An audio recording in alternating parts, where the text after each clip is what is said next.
What's going on, E-Unit? Welcome back to the channel. It's your boy Mav, back at you with a brand new video. I warned you on my last short that I put out that I was going to do this, and the week has finally arrived. First of all, happy Monday, you know what I'm saying? And second of all, you know what I'm saying? This is the first edition of my 3-part Aaliyah series. This is the first part. As you know, the 20th anniversary of her passing is slowly approaching as of this Wednesday, and I decided to, go ahead and do something special as a way to, for me and the rest of Aaliyah's fan bases, you know what I'm saying, could just come and congregate together and just celebrate her life. Now, as you know, she was in 2 movies, and one of them is this masterpiece right here, Romeo Must Die. Romeo Must Die. This film is an underrated gem. I saw this get reviewed on Rotten Tomatoes. It got like a 30-something%, but the audiences loved it. 61% of the audience loved it, and I'm part of that 61%. And as much as you guys that are either martial arts fans or Aaliyah fans, and some DMX fans might be a part of that spread too, because the late DMX is in this movie. R.I.P. to him as well. Now, but for this, I'm going to give you guys my 10 favorite Aaliyah scenes from this movie. My 10 favorite Aaliyah scenes from this movie. Before I dive into them, go ahead and leave a like, leave a subscription, leave a comment, hit the notification bell, so that way you'll know whenever I upload the next part of the series, alright? So without further ado, let's dive into these scenes real quick. Starting off with number 10. Make those lemon tarts for the kids, okay? Trish! Yes. I need to get a signature from you. Okay. All right, thanks. You're welcome, dear. Excuse me. Yes. Do you have this in a small? 1 minute. Amy, help her out for me. She'll help you. What are y'all over here doing? Come on, Trish. Let's see if you got a little something. Woo! No, you didn't. Girl, turn up the music. Turn up the music. Come on. Make it on down. Show them how we used to do it. Shake it up, shake it up, shake it up. Come on. Now in that first scene, she's basically, the writers and the directors made sure Aaliyah gave her character Trisha O'Day some pretty good characterization. We get to know a bit about her. She's a business owner, like her father is. Well, her film father, not her real father, obviously, but she's a business owner, runs her own little joint. It's called Serpentine Fire, you know what I'm saying? So it's basically a clothing store and a hangout spot, right dead in the middle of what I believe is San Francisco, California, was I believe where this movie was shot. But yeah, this gives great characterization of how not only is she cool with selling stuff, but she's also great with kids, and she's a people person as well. And I think she was like that in real life too, if you listen to some of the people that actually got to know her. But anywho, we're gonna move forward to number 9. Blend fire. Right. That's serious shit. Do I know you?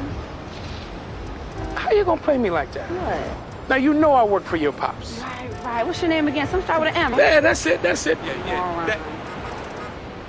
Funny. Small Reese, all right? You saying? Make it easy on yourself. Your choice, baby girl. Waiting for the magic word. Please.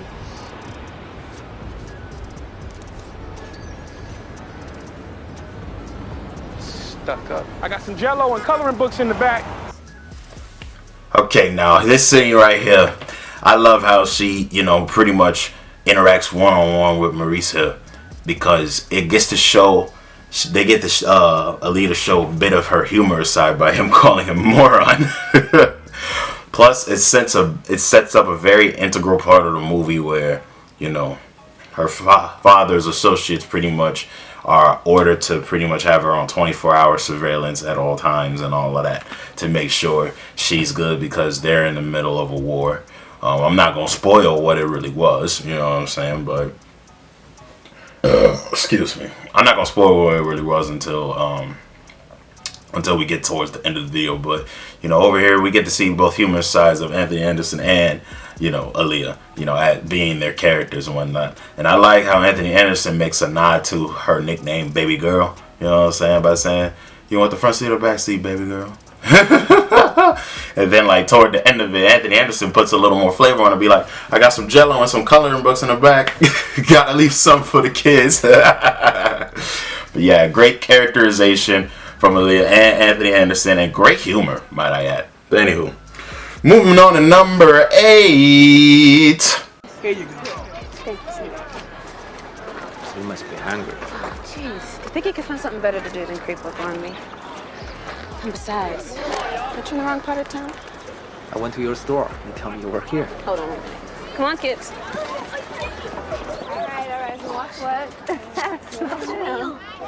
Hey. I wanted the yellow one. Oh, come on. Give him the yellow one. He's the baby. Stop. Great. Wow, you were great. Damn, that was hard. Thanks. You're welcome. Here's my address. Please let me know when you talk to your brother.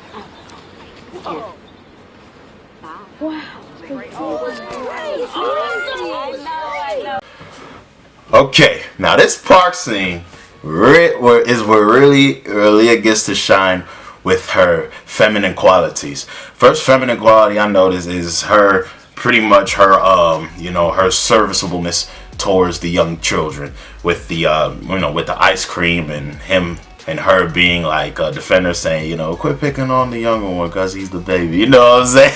yeah. You saw y'all saw that.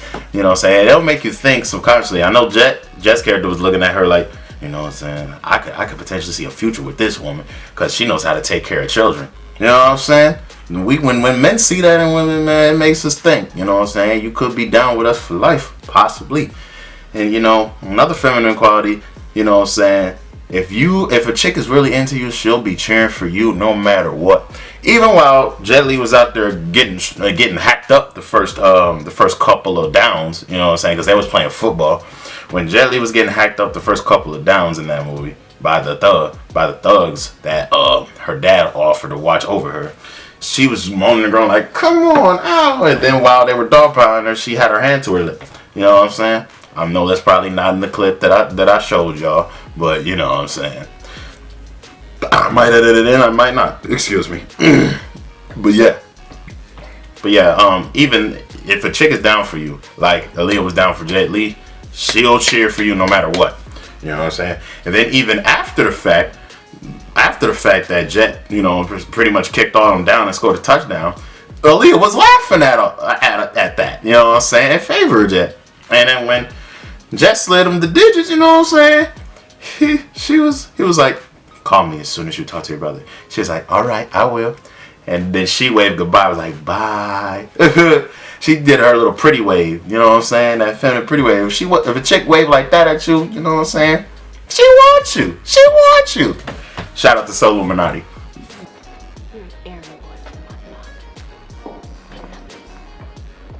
Fair enough.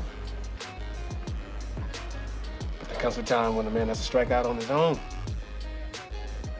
Stake his own claim. How could I have missed it? I think I'm hopelessly in love with you. You front all you like. Sooner or later, this man's gonna be way too much for you. His big old brown eyes gonna get all misty just wishing there were two of me. Feel yourself all you want. I just lost my appetite. Now this scene right here is definitely one of the best scenes in the movie, period. First of all, I like the portrayals of both characters involved in the scenes. You know what I'm saying? Mac pretty much flexing his ego, you know what I'm saying? Flexing his big old junior executive muscles at Aaliyah, you know what I'm saying? And, Aaliyah was villain like that. Females can sense when you have an overinflated ego. And to the right for girls, that's a turnoff. But to the wrong girls, it gets them excited. And with girls like Aaliyah, you can't be, too overly confident, you know what I'm saying? Because to every positive masculine trait, there is always its evil twin.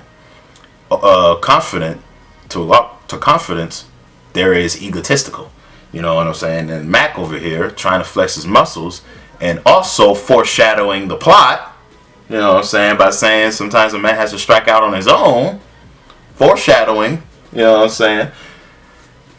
That he would eventually go out away from her father. You know what I mean? Trying to flex her muscles toward her, man. Aaliyah was not giving him the vibes, man. Not at all. You know what I'm saying? Aaliyah was like feel yourself all you want. I just lost my appetite. And then even before that, she really shit tested the mess out of him when she was like you're an errand boy for my father. You're nothing. I'm like, say that then, Leah. Say that then. Let's go. And then, you know what I'm saying? And then he came back with his overinflated ego because he felt like his ego was getting damaged by hearing her say that. He was like one day this man's gonna be too much for you. And those brown eyes is gonna get all misty wishing they were two of me. I'm like, this dude has his head up his own ass. I don't know about y'all. But this guy, like to quote Kanye West and Beyonce, he's got a big ego. You've got a big ego. There's nothing wrong with a man having an ego. You know what I'm saying? Just to make sure it isn't as big as the freaking moon. Okay? You know what I mean? But anywho, yeah, that's why I love this scene. It's great for plot. Pretty much after that, Mac tries to put Aaliyah in her place by saying, you don't have to respect me or Maurice or any of those guys, but you will respect your father and you will let us protect you. You understand me? You know what I'm saying? So yeah, it's very integral to the plot. That's why I like this scene so much. But anywho, we're moving on to scene number 6.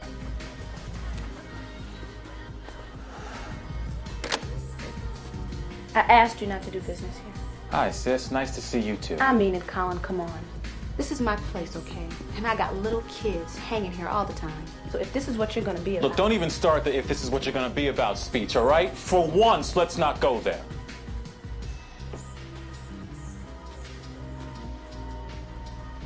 I was on the phone talking to Pop. Hey, look, come on. He's a businessman. I work for this businessman. Fine. Stop tripping over this shit. Colin, wait. Look, I'm sorry. I'm just worried about you, okay? That's all. Yeah, I know. And I love you too, Trish. But you ain't gotta worry about me. I'm fine.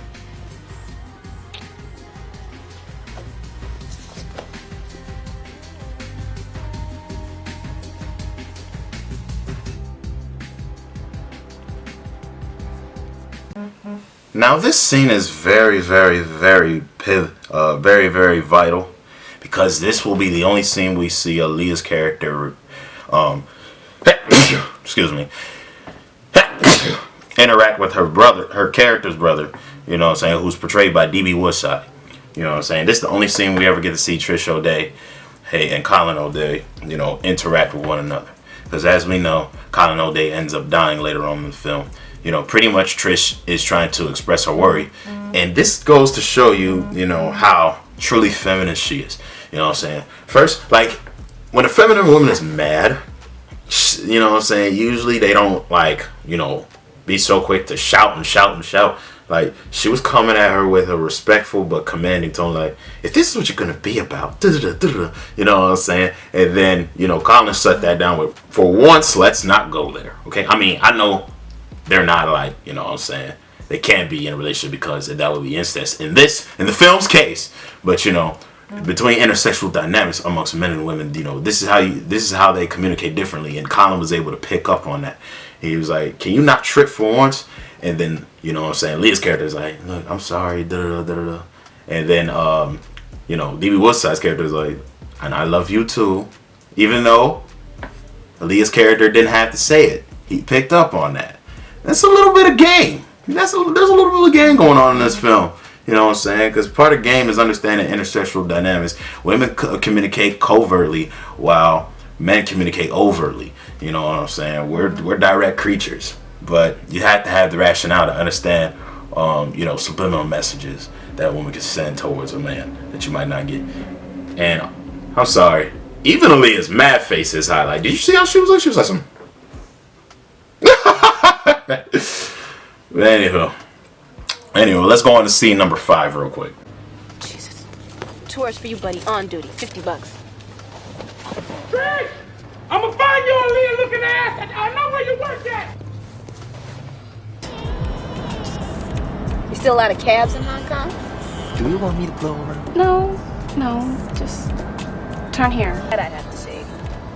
You must be a very dangerous man. Are you scared? Don't take this personal, but I've been around a lot more dangerous guys than you. Right here. No charge. No, you can keep it. I won't call the cops.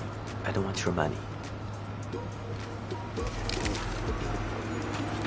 You know, you seem like a nice guy.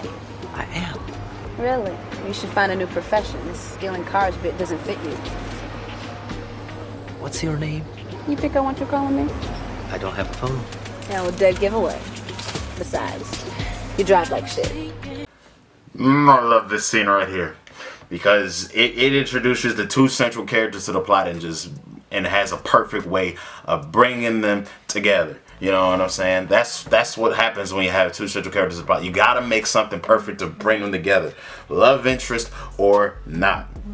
Sorry, I'm over here looking at my phone because it's blowing up. But anywho, but yeah, so you know what I'm saying. I love how at the beginning, you know, Trish dips out of the store while, you know what I'm saying, Maurice is just jamming, you know what I'm saying? And then Maurice is like, Trish, I'm gonna find you, Aaliyah, looking nice. I'm like, I bet you that wasn't in the script. I bet you Anthony Anderson ad-libbed that off rip, you know what I mean? But yeah, and then like, you know what I'm saying, she gets in the cop cab with Han, who's pretending to be somebody else. And then he's like, hey, you want me to pull over? Do you want me to pull over? You know what I'm saying? After she asked them, do you steal a lot of cabs in Hong Kong? That was a shit test. And he passed that. She was throwing shit test after shit test after him. And then even like when after he was like no charge. You can keep it, I'm gonna call the cops. I don't want your money. And then, you know, Aaliyah was just, you know, taking the money casually. And you notice the look that she gave him. She gave him them pretty brown eyes in a certain kind of way. And to let him know, hey, I'm digging you. And then she follows it up with, you seem like a nice guy. And then Han was like, I am. Now he started to fail the shit test right there for a second. And then she was like, you should get a new profession. This stealing cars pick doesn't fit you. And then Han passed that shit test with, girl, what's your name? And then she was like, you think I want you calling me? And then he was like, I don't have a phone. And then she was like, well, dead giveaway. Besides, you drive like shit. And she gave him the smoothest wink to let him know, hey, I'm digging you. I'm feeling you. Come pursue me a little more. You know what I mean? But yeah, man, all the signs and, you know what I'm saying, all the vibes that Aaliyah was throwing at him. Man, Aaliyah was in the jet the moment they met, man. Come on, y'all. We gonna see some more evidence of that with this next scene number 4. Akbar, what the hell are you doing here? I need to ask you something. No, I'm not talking to you. You get the hell out of my apartment before I call the cops. Please. No, you know, you're the only guy I know working his way down the criminal ladder. So what's up with you? This is the last number my brother called before he was murdered. It's the number of your shop. It is. But I don't think I know who your brother is. And why would he want to talk to me? He called your store. Yeah, but not to talk to me. That girl who works the register, it could have been her. Once in a while, my brother would come. Brother? Colin. Sometimes he makes calls from the shop. Mostly when I'm not around. Han. Well, look. These guys find you up here, you're gonna have some serious problems. So I suggest you go out the window. No. I like this way. All right, it's your funeral. Dancing good. You call again. Dancing now time. Hey. Oh, brother, what you doing here bothering Miss O'Day? He's the delivery boy, moron. I don't smell nothing. Then what the hell was the takeout food? You hungry, baby?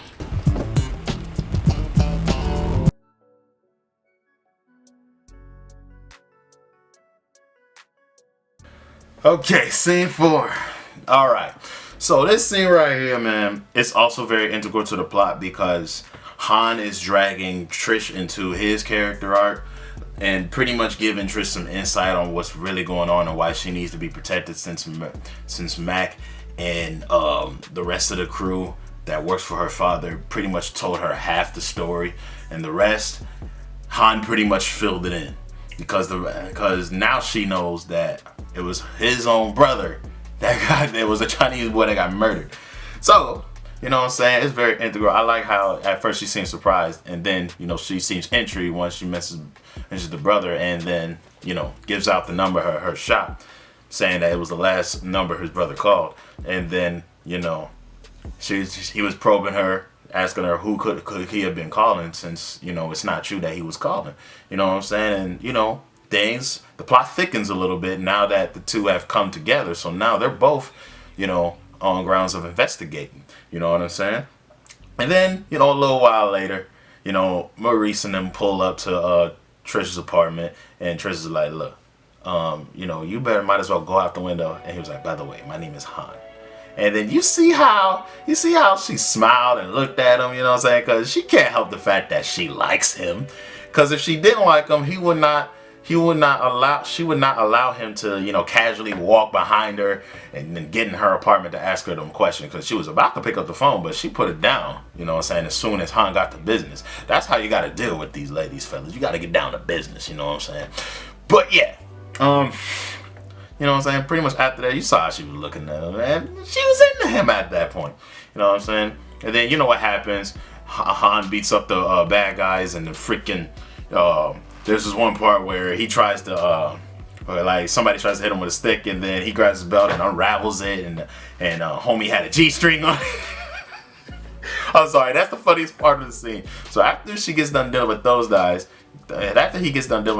he throws away the clip and throws away the gun and takes the free clip, and he takes Maurice's car, and he pretty much looks up at her, and she's just down there just smiling at him. I'm like, you see the chemistry already forming between the two. But yeah, that's also one of my favorite scenes from Aaliyah in this movie. You know what I'm saying? It shows how she can help the central character advance a plot as a co-central character. That's why I like this scene. But anywho, speaking of Trish and Han being in the same scene yet again, we gonna see one more scene with them two in the picture as we get to scene number Trizzle. You're Chinese. No shit.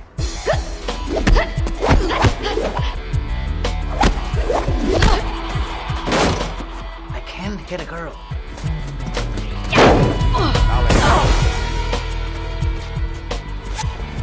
Look, I don't know how it is in China, but in America, for girls kicking your ass, you do not have to be a gentleman.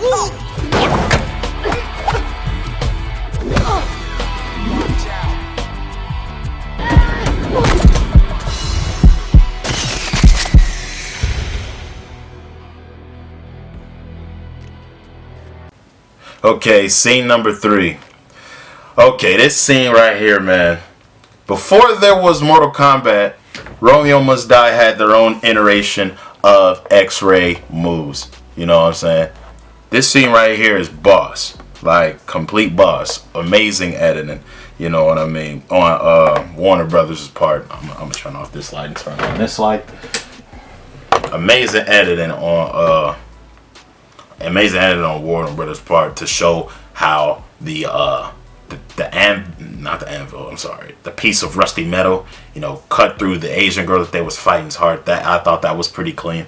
But more importantly is, you know, Aaliyah injects chemistry and choreography when doing that fight scene, because Jet being too much of a gentleman is like, I can't hit a girl. And then Aaliyah's telling him, look, I don't know how it is in China, but if America and a girl's kicking your ass, you don't have to be a gentleman about it.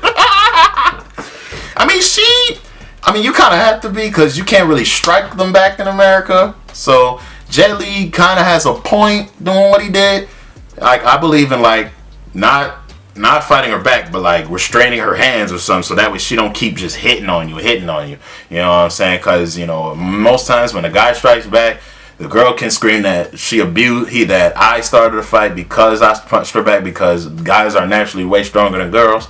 So, and the guy nine times out of 10 is going to jail. So, you know, I respect Jet for, you know, using Aaliyah to actually hit the girl. How we came up with it, but sure enough, you know, I start screaming and yelling, and my mom comes running out the house. She's like, Trish, what's wrong? And when I told her, I mean, the look on her face, you know, and even when Colin popped up to show it was just a joke, she just couldn't stop crying. She just held him close, clutched him, you know.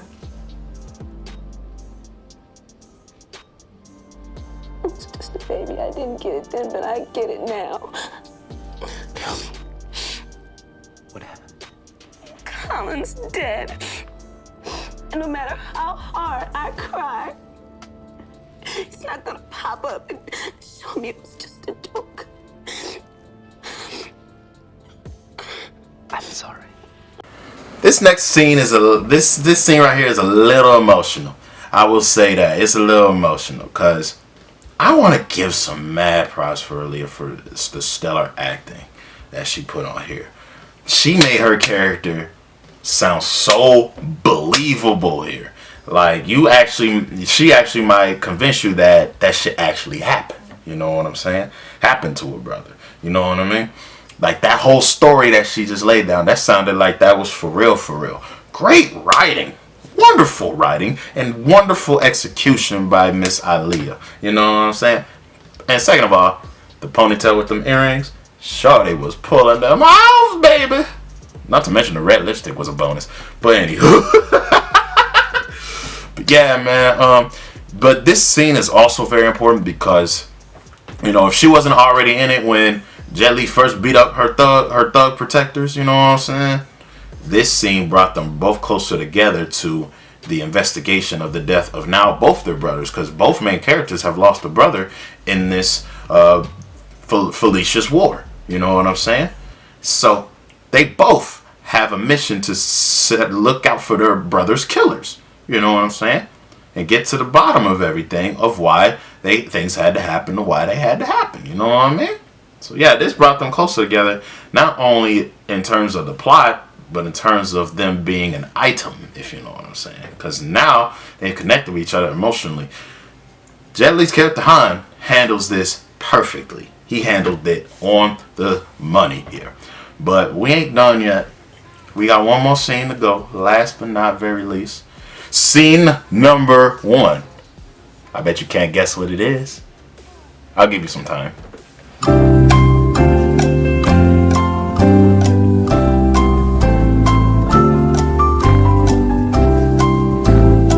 Guessing time's over. Scene number 1. We had an understanding. Anybody who didn't sign those deeds, we took care of. What you mean took care of? He shot his dad. I was there when he killed Silk.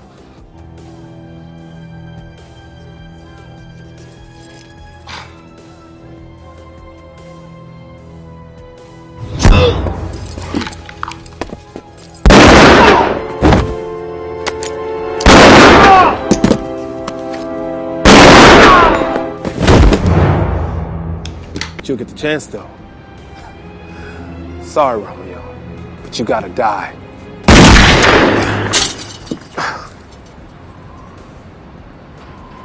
Damn. That's some cold shit.